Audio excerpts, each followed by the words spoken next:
Good afternoon, students. Last lecture we have discussed about the meaning of bond and features of bond. In this lecture, we are going to see ADR and GDR. Okay, ADR means American Depository Receipt. GDR means Global Depository Receipt. Okay, so we already learned about the sources of corporate finance. In that, we have seen own capital and borrowed capital.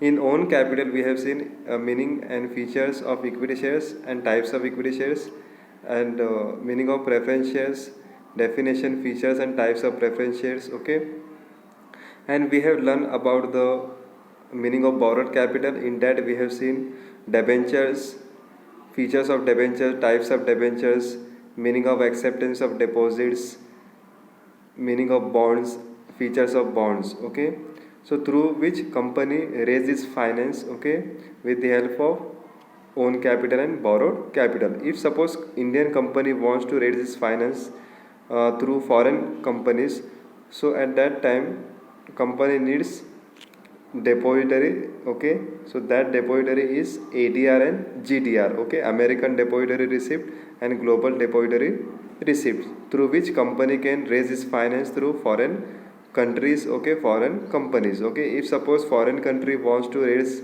their finance, then they have to follow this ADR and GDR. Okay, so now we will see ADR and GDR in detail in this lectures. In India, the shares of public company are listed and traded on various stock exchanges like Bombay Stock Exchange and National Stock Exchange.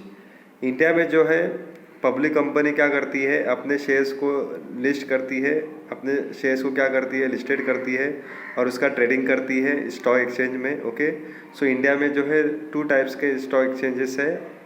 Bombay stock exchange जिसको BSE कहा जाता है, national stock exchange जिसको NSE कहते हैं. Okay,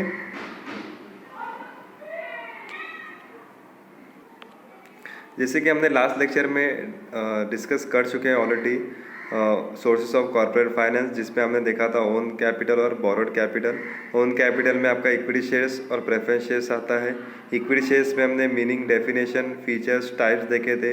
preference shares में meaning, definition, features, types देखे थे. उसके अलावा हमने बोरोड कैपिटल देखा, बोरोड कैपिटल का मीनिंग देखा हमने, और बोरोड कैपिटल में हमने डेबेंचर्स देखा, डेबेंचर का मीनिंग, डेफिनेशन, फीचर्स, टाइप्स देखे थे. फिर डिपॉजिट का मीनिंग देखा हमने. फिर लास्ट लेक्चर में हमने बॉन्ड देखा था, बॉन्ड का मीनिंग, डेफिनेशंस और फीचर्स देखा था. Okay, so sources of corporate finance में ओन कैपिटल और बोरोड कैपिटल के थ्रू कंपनी क्या करती है, अपने फाइनेंस को रेस करती है. ओके, अगर इंडियन कंपनी को फॉरेन कंपनी से या फॉरेन कंट्री से अगर फाइनेंस को रेस करना है, तो ऐसे टाइम पे इंडियन कंपनीज क्या करती है, ADR और GDR को यूज़ करती है. इफ़ अगर फॉरेन कंट्रीज़ को, फॉरेन कंपनीज में जो इन्वेस्टर्स है, फॉरेन कंट्रीज़ में जो इन्वेस्टर्स है, अगर उनको इंडिया में पैसा लगाना है, इंडिया में इन्वेस्टमेंट करना है, तो वो भी क्या करते हैं, ADR और GDR का यूज़ करते हैं. ओके, तो जैसे कि यहाँ पे इंडिया में बोला गया है कि जो इंडिया की जो पब्लिक कंपनी है वो अपने शेयर्स को कहाँ पे लिस्ट करती है, कहाँ पे ट्रेडिंग करती है, इंडिया के वेरियस स्टॉक एक्सचेंज में. ओके, जैसे कि आपको पता है कि इंडिया में 2 फेमस स्टॉक एक्सचेंजेस है, बॉम्बे स्टॉक एक्सचेंजेस और national stock exchanges. Okay, BSE Bombay stock exchange है, NSE जो है national stock exchange. Okay, with adoption of free economic policy and due to globalization, some of the Indian companies shares are also listed and traded on foreign stock exchange like New York Stock Exchange, NYSE or National Association of Securities Dealer Automated Quotation, that is NASDAQ. Okay, जब India में free economy policy आया, ये free economy policy मतलब क्या हुआ कि आप जो है फॉरेन कंट्रीज़ में आप इन्वेस्टमेंट कर सकते हो. ओके, और फॉरेन कंट्रीज़ के लोग जो है इंडिया में इन्वेस्टमेंट कर सकते हैं. तो यहाँ इसका मतलब क्या होगा कि जो ट्रेडिंग होगा वो फ्री होगा. क्या होगा, फ्री होगा. उसके ऊपर रेस्ट्रिक्शंस नहीं होगा, उसके ऊपर पॉलिसीज़ नहीं होंगी. ओके, तो आप जो है फ्रीली क्या कर सकते हो, अपना बिजनेस कर सकते हो, अपना ट्रेडिंग कर सकते हो. ओके, तो फॉरेन कंट्री अपने कंट्री में इन्वेस्टमेंट कर सकती है, हम जो है फॉरेन कंट्री में इन्वेस्टमेंट कर सकते हैं. ओके, तो ऐसे टाइम पे क्या हुआ, जब फ्री इकोनॉमी पॉलिसी आया तो हमारा कंट्री क्या हुआ, ग्लोबलाइज हो गया. तो ग्लोबलाइजेशन होने से क्या हुआ कि हमारे जो इंडियन कंपनीज़ है उनके जो शेयर्स है उसका ट्रेडिंग, उसका जो लिस्टिंग जो है वो कहाँ पे होने लगा, फॉरेन स्टॉक एक्सचेंज में. कहाँ पे होने लगा वो, फॉरेन स्टॉक एक्सचेंज में. तो फॉरेन स्टॉक एक्सचेंज में यहाँ पे दो टाइप्स बताया, न्यूयॉर्क स्टॉक एक्सचेंज जिसको NYSE बोलते हैं, और एक होता है नैस्डैक। नैस्डैक जो है आपका national association of securities dealer automated quotation होता है। Okay, to list shares on this stock exchanges company has to comply with policies of those stock exchange. If suppose Indian company wants to list their shares, they have to follow the rules and regulations. They have to follow the policies of foreign stock exchanges, because in India we have a Bombay Stock Exchange and National Stock Exchange. According to Bombay Stock Exchange, National Stock Exchange, you have to follow the rules and regulations. You have to follow their policies. Okay. But in foreign stock exchange you don't have any idea about that foreign stock exchange, so you have to follow the rules and regulation. You have to follow the policies of foreign stock exchange. According to that you have to list your shares. You have to issue your shares in foreign countries. Foreign countries में जो stock exchange होते हैं, foreign stock exchange जो होते हैं, उसके बारे में हम इंडियंस को पता नहीं होता है, तो उसके बारे में हमको जो है जानना ज़रूरी होता है। उनकी पॉलिसीज़ क्या होती है, उनके रूल्स एंड रेगुलेशंस क्या होते हैं। ओके, तो उसके अकॉर्डिंगली हमको क्या करना पड़ता है, फॉरेन स्टॉक एक्सचेंज में हमारे कंपनी के शेयर्स को लिस्ट करना पड़ता है, हमारे कंपनी के शेयर्स को इशू करना होता है। ओके, वैसे ही वहाँ के जो फॉरेन कंट्रीज़ के लोग हैं उनको हमारे BSE Bombay stock exchange, NSE national stock exchange के बारे में नॉलेज रहना ज़रूरी है। Policies and rules and regulations के बारे में पता रहना ज़रूरी है, क्योंकि हमारे इंडियन का अपना लॉ है, फॉरेन कंट्रीज़ का जो है उनका लॉ है, तो उनको जो है लॉ के बारे में नॉलेज रहना ज़रूरी है, पॉलिसीज़ के बारे में नॉलेज रहना ज़रूरी है। The policies of this stock exchanges are different than the policy of Indian stock exchange. तो उनका जो पॉलिसीज़ है वो इंडियन स्टॉक एक्सचेंज से क्या है, डिफरेंट है, तो इसीलिए जो है उनके पॉलिसीज़ को पढ़ना ज़रूरी है। उनके कॉम्प्लाई क्या है, उनके रूल्स और रेगुलेशंस क्या हैं, उसके बारे में हमें नॉलेज रहना ज़रूरी है। Therefore those Indian companies which can not list their shares directly on foreign stock exchange get listed indirectly using ADR and GDR। इसीलिए अगर जो कंपनी अपने कंपनी के शेयर्स को फॉरेन स्टॉक एक्सचेंज में डायरेक्टली लिस्ट नहीं कर पाती है, तो ऐसे टाइम पे उनको क्या करना पड़ता है, ADR और GDR का सहारा लेना पड़ता है। तो थ्रू ADR एंड GDR हमारे इंडियन कंपनीज़ क्या करती है, हमारे इंडियन कंपनीज़ के जो शेयर्स होते हैं उसको क्या करते हैं, ADR और GDR के थ्रू क्या करते हैं, उसको लिस्टेड करते हैं। मतलब क्या हुआ कि ADR और GDR के थ्रू इंडियन कंपनीज़ क्या करती है, हमारे कंपनी के जो शेयर्स है उसको क्या करती है, इशू करती है। ओके, तो अभी इशू कैसे करती है, फॉर एग्ज़ाम्पल अभी हम इंडिया में हैं, हमारे इंडियन कंपनीज़ है बराबर, तो हमारे इंडियन कंपनी के जो शेयर्स अगर हमको इशू करना है फॉरेन कंट्री में, तो हमें सबसे पहले क्या करना पड़ेगा, हमें अपने इंडियन बैंक के पास जाना पड़ेगा और इंडियन बैंक को इन्फॉर्म करना पड़ेगा कि हम क्या कर रहे हैं, फॉरेन कंट्रीज़ में इन्वेस्टमेंट कर रहे हैं। तो इंडियन बैंक जो है उनका कनेक्शन किससे होता है, फॉरेन बैंक से होता है, जैसे कि सिटी बैंक हो गया। ओके, अभी आगे हम पढ़ने वाले, तो सिटी बैंक हो गया। तो हमारे जो बैंक्स जो है वो क्या करते हैं, वो सिटी बैंक में इशू करते हैं। ओके, तो सिटी बैंक क्या होता है, आपका एक इंटरमीडियरी होता है जिसको डिपॉजिटरी बोला जाता है। ओके, तो सिटी बैंक क्या करती है, ADR के थ्रू और GDR के थ्रू क्या करती है, इंडियन कंपनी के जो शेयर्स है वो फॉरेन कंट्री में क्या करती है, इशू करती है। तो जब फॉरेन कंट्रीज़ के जो इन्वेस्टर्स हैं उनको पता चल जाता है कि इंडियन कंपनी इशू कर रही है शेयर्स, तो फिर वो क्या करते हैं, उस शेयर्स में इन्वेस्टमेंट करते हैं। तो वो भी कैसे इन्वेस्टमेंट करते हैं, ADR और GDR के थ्रू। तो ADR और GDR के थ्रू वो क्या करते हैं, इन्वेस्टमेंट करते हैं अमाउंट को, और वो अमाउंट कहाँ पे जाता है, सिटी बैंक में। ओके, सिटी बैंक आपका डिपॉजिटरी होता है, फिर वहाँ से वो इंडियन बैंक में आता है और इंडियन बैंक से क्या होता है, वो हमारे कंपनी में आ जाता है, इंडियन कंपनी में। तो इसी तरह क्या होता है कि इंडियन कंपनी क्या करती है, अपने शेयर्स को लिस्ट करती है, अपने शेयर को इशू करती है, और उसके आगे इसमें क्या होता है कि ADR और GDR के थ्रू फॉरेन कंट्री से जो है इंडियन कंपनीज़ को अमाउंट आता है, पैसा मिलता है। ADR and GDR are dollar euro denominated instrument traded in USA and Europe stock exchanges. Okay, ADR and GDR जो है डॉलर और यूरो के डिनोमिनेशन इंस्ट्रूमेंट में ट्रेडिंग किया जाता है। ओके, वहाँ पे ADR और GDR में जो है डॉलर और यूरो चलता है। डॉलर जो है US का है और यूरो जो है यूरोप का है। ओके, जैसा अभी हमारा इंडिया का क्या है, रुपीज़ है, तो वैसे USA का क्या है, डॉलर, और यूरोप का क्या है, यूरो। तो जो मनी का जो डिनोमिनेशंस होता है डॉलर और यूरो में होता है। ओके, तो ADR और GDR में आप किस में ट्रेडिंग कर सकते हो, डॉलर और यूरो में।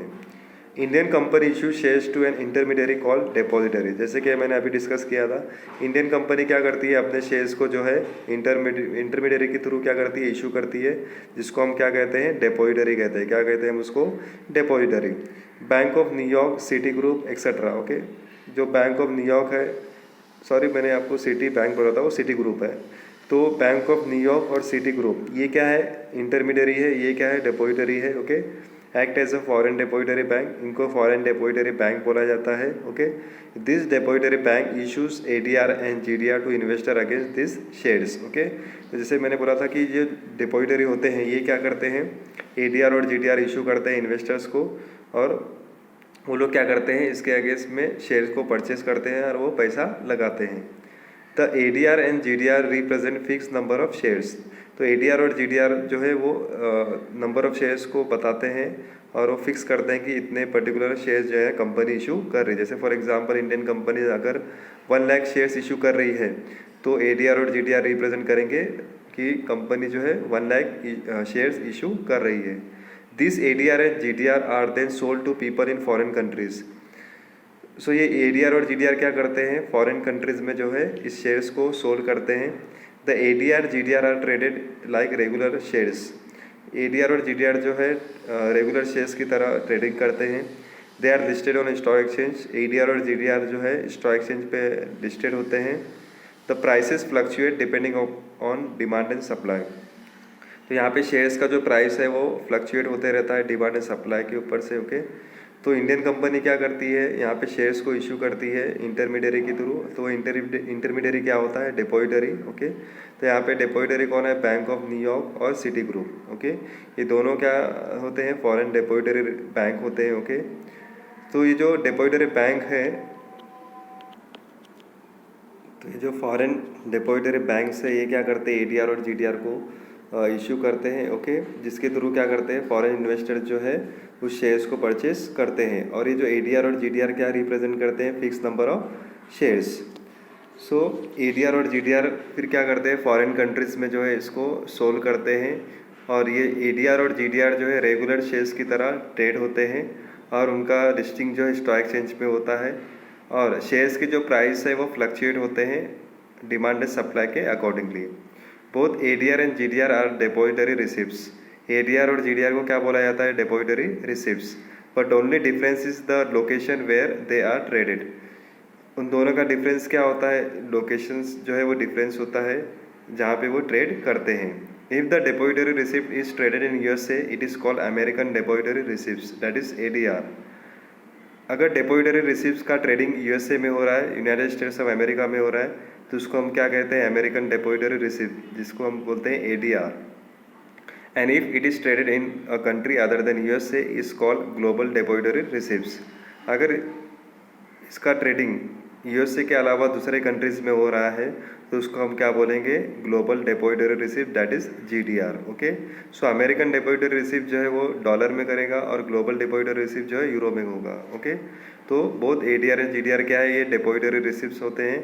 उनका जो डिफरेंस क्या होता है, लोकेशंस के हिसाब से डिफरेंस होता है। अगर वो अमेरिका में ट्रेडेड हो रहा है तो उसको हम बोलेंगे अमेरिकन डिपॉजिटरी रिसिप्ट्स। अगर उसका अमेरिका को छोड़ के अगर अदर कंट्रीज़ में ट्रेडिंग हो रहा है तो उसको हम क्या बोलेंगे, global depository receipt, that is GDR। So non-resident Indian NRI and foreign nationals can invest their money in India by purchasing ADR and GDR। जो NRI होते हैं, नॉन रेजिडेंट ऑफ इंडिया होते हैं, जो फॉरेन कंट्रीज़ के people होते हैं, जो फॉरेन नेशनल्स होते हैं, अगर उनको इंडिया में इन्वेस्टमेंट करना है तो उनको क्या करना पड़ता है, ADR और GDR को परचेस करना होता है। They can buy ADR and GDR using their regular equity trading account. तो वो जो है ADR और GDR कैसे बाय कर सकते हैं, इक्विटी ट्रेडिंग अकाउंट के थ्रू। Okay, so the company pays dividend in home currencies to the depository bank and the depository bank converts it into the currency of investors and pays dividend. Okay, तो यहाँ पे जो Indian companies है वो क्या करेंगे, अपने होम करेंसी में जो है डिविडेंड का पेमेंट करेंगे और वो जो डिविडेंड का पेमेंट है वो कहाँ पे जाएगा, डिपॉजिटरी बैंक में जाएगा। फिर डिपॉजिटरी बैंक क्या करेगा, उसको होम करेंसी से जो इन्वेस्टर्स का करेंसी है उसमें कन्वर्ट कर देगा और डिविडेंड का पेमेंट कर देगा। जैसे फॉर एग्जांपल अगर इंडियन कंपनीज जो है USA के फॉरेन इन्वेस्टर्स को जो है डिविडेंड का पेमेंट कर रही है तो इंडियन कंपनी क्या करेगी, होम करेंसीज में यानी रुपीज़ में जो है डिपॉजिटरी बैंक में वो पैसा डिपॉजिट कर देगी। ओके, पैसा दे देगी डिविडेंड का। और वो जो डिपॉजिटरी बैंक है वो क्या करेगा, वो जो इन्वेस्टर्स का जो करेंसी है उसको उसके करेंसी के हिसाब से क्या करेगा, कन्वर्ट करवा देगा। जैसे कि यूएसए है, तो यूएसए में क्या होता है, डॉलर होता है। तो हमने रुपीज़ में पेमेंट किया है तो किस में कन्वर्ट हो जाएगा, डॉलर में कन्वर्ट हो जाएगा, और इन्वेस्टर्स को जो है डॉलर में अमाउंट मिलेगा और वो उसको डिविडेंड मिल जाएगा। ओके, तो डिविडेंड क्या होता है, उसका इनकम होता है। The exchanges on which GDR is traded as follows. अभी यहाँ पे कुछ एक्सचेंजेस दिए गए हैं जिसमें GDR का ट्रेडिंग होता है। जैसे यहाँ पे लंदन स्टॉक एक्सचेंज दिया है, Luxembourg stock exchange, Nasdaq Dubai, Singapore stock exchange, Hong Kong stock exchange. तो ये जो है GDR के एक्सचेंजेस होते हैं जिसमें GDR की ट्रेडिंग की जाती है। So I hope you understand the meaning of ADR and GDR. Through ADR and GDR we can invest our Indian company shares to foreign nationals, okay, and foreign companies can share their shares to Indian nationals, okay, and with the help of depository with the help of depository like ADR and GDR, okay, American Depository Receipt and Global Depository Receipts, okay. So I hope you understand this. If you don't understand, you can revise it, okay, you can watch it again. Thank you so much.